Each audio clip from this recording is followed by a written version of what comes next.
Bom, pessoal, para começar, e aí a ideia é realmente partir do básico.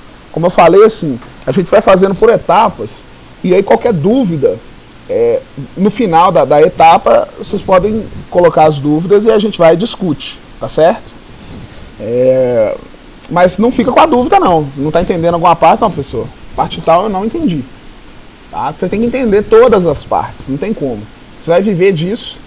E se isso não for claro, não só para o resto do curso, mas para sua vida profissional, fica comprometida enquanto profissional dessa área, tá certo?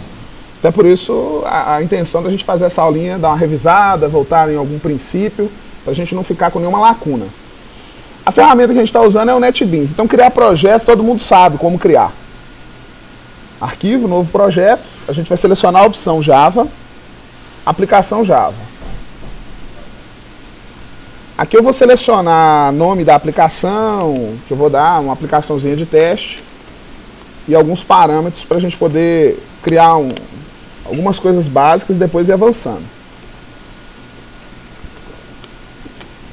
Um negócio importante, gente, é que, obviamente, nem sempre a gente vai ter a resposta para tudo. E muitas vezes vamos precisar fazer pesquisa para encontrar como fazer algo. Isso não vai acontecer só enquanto aluno. Eu trabalho com desenvolvimento de software já tem um bom tempo e no meu dia a dia é comum pesquisas. Dado uma necessidade, eu vou ter que pesquisar como fazer aquilo. Né? Não tem outro caminho mesmo não. Então isso não é só na fase de estudante não, enquanto você está começando a aprender a programar. Qualquer etapa da sua vida profissional enquanto desenvolvedor, analista de sistema, você vai constantemente fazer pesquisa, constantemente você vai ter que aprender coisa nova. Você não decora sintaxe de tudo, comando de tudo, recurso de tudo, sendo que surgem recursos novos todo dia. Tá? Então, dada a necessidade, você vai pesquisar para atender aquela necessidade. Enquanto você não tem ela, talvez você não precise conhecer aquele recurso ainda, porque você não tem a necessidade de utilizá-lo. Tá certo. Então, vou criar uma aplicaçãozinha de teste, sem muitos pormenores. Sempre que eu crio um projeto novo, em qualquer ferramenta de desenvolvimento, eu tenho um padrão que é adotar a seguinte prática: tentar executar a estrutura básica. Por quê? A ferramenta de desenvolvimento também é um software. E assim como o software que você vai criar, ela pode apresentar erros em alguma situação. Uma instalação mal feita, alguma permissão. E aí você fica batalhando com o seu programa, sendo que na verdade o problema não é o seu programa, e sim o software que você utiliza para construir programas. Ele pode apresentar problema também. Então eu crio um projeto do zero, um básico, e sempre rodo ele, em qualquer ferramenta que for. Para ver se pelo menos ele vai dar uma mensagem assim de ok, ele vai tentar rodar alguma coisa, como aqui um exemplo, ó, o console construído com sucesso. Ele não faz nada, mas pelo menos ele me deu um sinal de que o ambiente está ok, tá certo? E não está com problema. Mas se daí, o que poderia ter? Pode ter um problema de instalação. Se der algum erro, você vai ter que reinstalar a aplicação, provavelmente. Pode ter sido um problema de instalação. Depende do erro. Mas se não rodou sem nada, é porque você precisa de... Ele não vai funcionar o seu programa também. Não vai funcionar. Tá certo? Oi.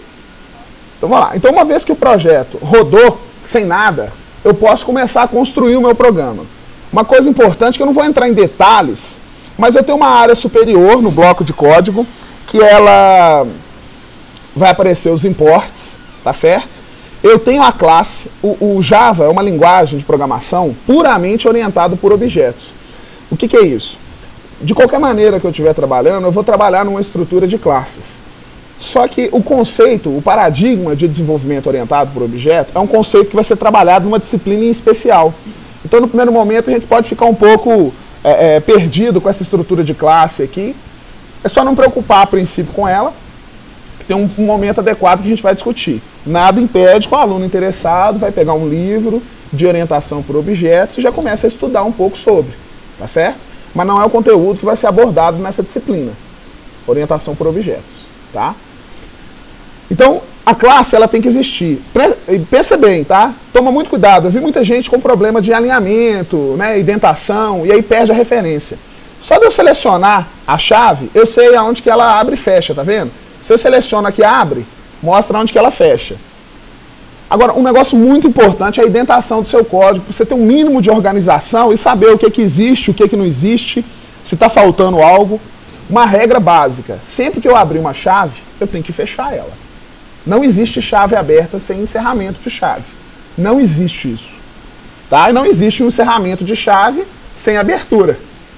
As chaves são utilizadas para delimitar escopos. Então, por exemplo, quando eu tenho um teste condicional, eu quero falar o que vai ser executado ou não, dada a condição, é um bloco de código que vai estar num escopo de entre chaves. Então eu vou ter um abre e fecha chave para delimitar blocos, sempre. Então todo bloco delimitado, de uma certa maneira, ele vai aparecer entre chaves. Tá certo? Então isso aqui é muito importante, porque seria o início e fim de alguns comandos. Se eu tenho início e não tem fim, onde é que aquele comando termina? Eu perco a relação, eu perco a referência.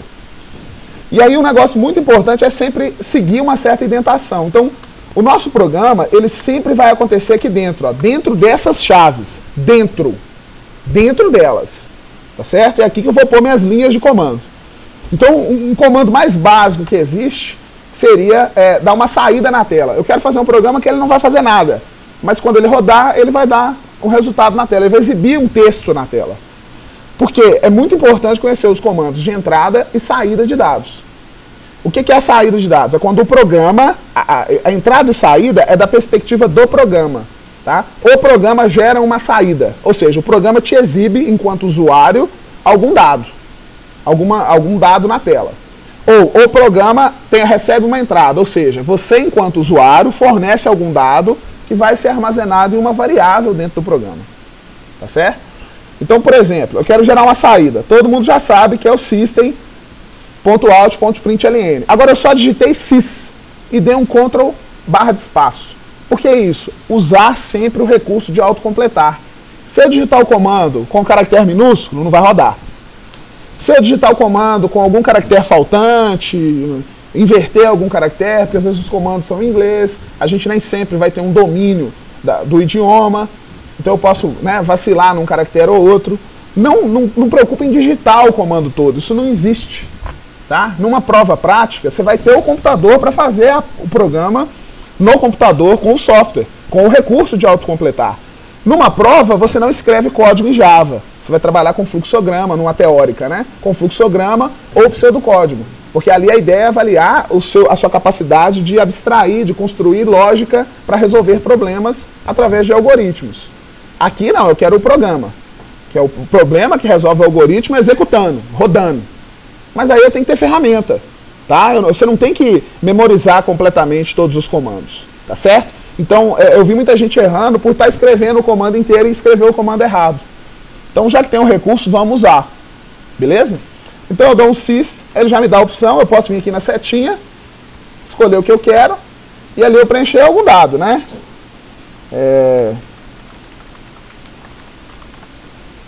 Johnny Jones. E aí, o comando mais básico, eu sempre rodo. E aí eu vou dar uma dica aqui para quem está aprendendo, eu não falei logo no começo, e eu vou complementar. Quando eu estou começando a escrever os comandos, nem sempre eu lembro exatamente o que cada linha faz. Então minha sugestão é adicionar comentários. O comentário é um recurso importante, não só para quando a gente está aprendendo a programar, mas sempre que a gente faz um trecho de um código mais complexo, profissionalmente eu faço isso, eu adiciono algum comentário para facilitar a vida de algum desenvolvedor que porventura vai dar manutenção naquilo que eu fiz. Então imagina tem uma linha, um trecho de código que ele é cabuloso. E aí, no futuro, eu posso ter necessidade de dar manutenção naquele trecho cabuloso, ou algum colega desenvolvedor vai analisar aquilo ali. Então, nesse sentido, é bom que o código seja muito legível. Só que eu posso ter um trecho de código que, por mais que eu tente usar padrões interessantes de programação, esse trecho de código vai ficar complicado, vai ficar complexo de entender. Então, eu posso adicionar um comentário. Como a gente está aprendendo, quem tem um pouco de dificuldade com programação, minha sugestão é comentar linha por linha do seu código. Você tem que saber, linha por linha, o que aquela bendita daquela linha está fazendo. Então, o que essa bendita dessa linha aqui faz? Ela exibe uma mensagem na tela. Então, eu vou pôr // e colocar um comentário. Exibindo um dado na tela. Ponto. Esse trecho que aparece logo depois da // ele não vai gerar nenhum tipo de execução no meu programa. Ele é só um texto que, ao ver o código-fonte, eu posso analisar. E ele me ajuda a fazer a leitura do código. Quando eu estou aprendendo, é interessante. Então, talvez o systemout.println, de tanto ver, ele, não, esse aí eu não preciso comentar, pô, esse aí eu já sei o que faz. Mas outras linhas de código você queira comentar. No primeiro contato, para quem está aprendendo a programar, comente todas as linhas do seu programa. Então eu vou passar daqui a pouquinho uma atividade, vocês vão fazer ela e vão pôr comentário em todas as linhas. Pô, professor, eu não sei o que essa linha aqui faz. Aí a gente vai esclarecer para você entender o que aquela linha faz, para você poder colocar o comentário daquela linha. Certo? Então se eu rodar o programa agora, o que eu vou ter é simplesmente o que eu adicionei. Antes o programa executava com sucesso, mas não fazia nada. Agora ele na saída gera Indiana Jones. Então eu posso exibir um texto na saída com esse comando. Só que esse comando me permite fazer outras coisas. Então, na verdade, aqui não é nenhum dado, é um texto. Tá certo? Indiana Jones é um conjunto de caracteres, é um texto que eu estou exibindo na tela. Agora eu posso usar o mesmo comando para exibir conteúdo de variáveis. Vamos lembrar rapidamente o que é uma variável. A variável, ela é uma caixinha, onde eu posso guardar alguma coisa. No caso do Java, o Java é uma linguagem que a gente chama que é a linguagem tipada, fortemente tipada. O que é uma linguagem tipada? É uma linguagem de programação onde as variáveis que eu construo num programa, elas têm que já, ao serem declaradas, definirem o tipo de dado que elas podem armazenar. Existem linguagens que eu simplesmente uso a variável e nela eu posso guardar qualquer coisa. Um número inteiro ou fracionário, um texto, um caractere. Poderia guardar qualquer coisa na variável. Um exemplo é o PHP, que é uma linguagem não tipada. Já Java é uma linguagem tipada. Então eu preciso declarar e falar qual que vai ser o tipo de dado que essa variável vai guardar. Um programa por padrão, ele é uma caixa preta, com entradas e saídas. Entradas, processamento e saídas processadas. Ou seja, eu tenho dados de entrada, eu processo esses dados e gero algum dado de saída processado. Um programa avançado de última geração que é capaz de somar 2 números inteiros. Um software com essa característica, ele faz o quê? Ele tem 2 entradas, que são 2 números inteiros. Ele realiza uma operação, que é a soma desses números, e gera uma saída, que é o dado processado, que é a soma.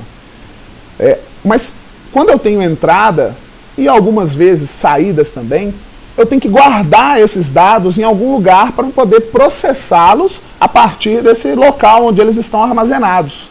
Esse lugar são as variáveis. Eu tenho que criar variáveis para guardar os dados que o meu programa vai manipular. Então o programa que soma 2 números, ele basicamente tem os 2 números de entrada, que ele tem que guardar em algum lugar. Se são 2 números, são 2 variáveis. Cada variável é uma caixinha que armazena um dado. E eu posso ter uma variável também para guardar o resultado, que é a soma, e apresentar essa variável na minha saída. Tá? Aqui eu quero só mostrar um pouquinho do comando de saída. Então eu posso vir aqui, declarar uma variável qualquer, declaração de variável, tipo de dado, um nome de batismo para ela e ponto e vírgula. O nome de batismo pode ser qualquer nome. Interessante que seja um nome sugestivo no contexto. O que é isso? Quando eu estou criando uma variável, ela vai guardar algum dado. O que ela vai guardar? É um número para ser somado? Então a variável pode chamar número. Ela vai guardar uma nota para ser avaliada e somada e calcular uma média de um aluno? Então a variável pode chamar nota.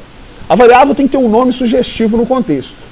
Aqui eu não tenho um contexto específico, eu estou querendo só mostrar o comando de saída, então eu estou criando uma variável inteira do tipo num.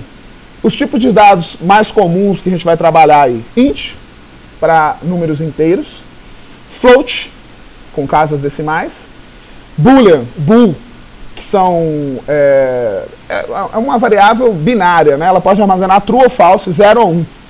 Ela pode armazenar apenas 2 estados. E char, que eu posso armazenar um único caractere, qualquer caractere. Vale lembrar que o número 1, ele é um caractere, né? O dígito 1, ele é um caractere. E diferente é o caractere 1 do número 1. Qual que é a diferença? O caractere 1 é um símbolo. O número 1 é um dado. Eu posso calcular, somar, subtrair, fazer operações. Com o texto, eu não faço operação. Exemplo clássico. CPF é um número. Mas, na verdade, é um texto. Por quê? Porque é um conjunto de caracteres. Eu não faço cálculo com o CPF. Ele é um dado que ele é armazenado. Telefone. Você soma o telefone de um com o telefone de outro? Não. São dígitos, eu armazeno como texto, eu não preciso armazenar como um número. Até porque se eu armazenar como um número, eu não vou poder ter hífen, parênteses, eu não posso ter outros símbolos. Quando eu armazeno como texto, eu posso. Então o tipo texto, vamos dizer assim, que é o conjunto de caracteres, vai ser o tipo string.